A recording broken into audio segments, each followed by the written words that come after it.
revises nuclear posture toward Russia, conventional attack could prompt nuclear response.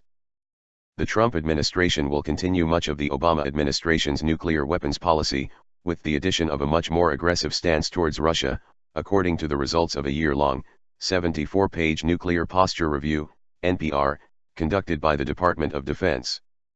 The administration's view is that Russian policies and actions are fraught with potential for miscalculation, leading to an uncontrolled escalation of conflict in Europe. It specifically points to a Russian doctrine known as escalate to de-escalate, in which Moscow would use or threaten to use smaller-yield nuclear weapons in a limited, conventional conflict in Europe, in the belief that doing so would compel the US and NATO to back down, according to AP. Recent Russian statements on this evolving nuclear weapons doctrine appear to lower the threshold for Moscow's first use of nuclear weapons, reads the report. Of note, Russia is mentioned 14 times in the document. The United States and Russia have in the past maintained strategic dialogues to manage nuclear competition and nuclear risks. Given Russian actions, including its occupation of Crimea, this constructive engagement has declined substantially. We look forward to conditions that would once again allow for transparent and constructive engagement with Russia. This review candidly addresses the challenges posed by Russian, Chinese, and other states' strategic policies, programs, and capabilities, particularly nuclear. In order to address Moscow's more liberal policy on the use of nukes, the Trump administration has two solutions: 1.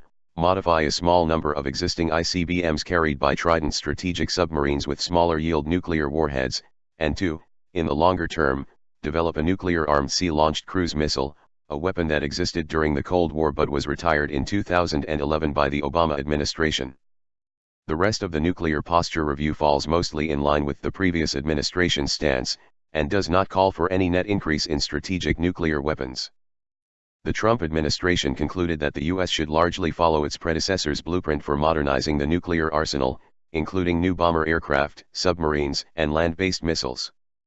It also endorsed adhering to existing arms control agreements, including the New START treaty that limits the United States and Russia each to 1,550 strategic nuclear warheads on a maximum of 700 deployed launchers. New York Daily News. We can't wait to hear how Democrats spin this.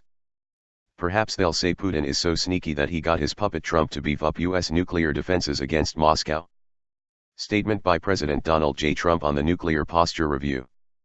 On January 27, 2017, in one of my first acts in office, I directed Secretary of Defense Jim Mattis to conduct a Nuclear Posture Review, NPR.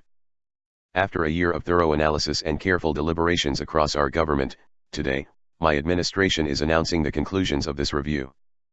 These conclusions are grounded in a realistic assessment of the global security environment, the need to deter the use of the most destructive weapons on Earth, and our nation's long-standing commitment to nuclear non-proliferation.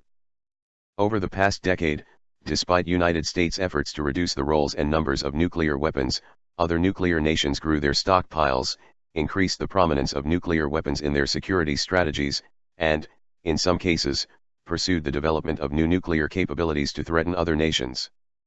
Meanwhile, successive United States administrations deferred much-needed modernization of our nuclear weapons, infrastructure, and delivery systems. The 2018 NPR addresses these challenges. It describes the roles nuclear weapons play in our national security strategy. The strategy is tailored and flexible to address the wide array of threats in the 21st century. It pursues modernization of our nuclear command, control, and communications, all three legs of our triad, our dual-capable aircraft, and our nuclear infrastructure. The strategy develops capabilities aimed at making use of nuclear weapons less likely. It enhances deterrence of strategic attacks against our nation, and our allies and partners, that may not come in the form of nuclear weapons. And, importantly, it reaffirms our commitment to arms control and nuclear non-proliferation, maintains the moratorium on nuclear testing, and commits to improving efforts to prevent, detect, and respond to nuclear terrorism. If you love your news from one sexy ass robot, then like and sub, then hit up my big fat bell.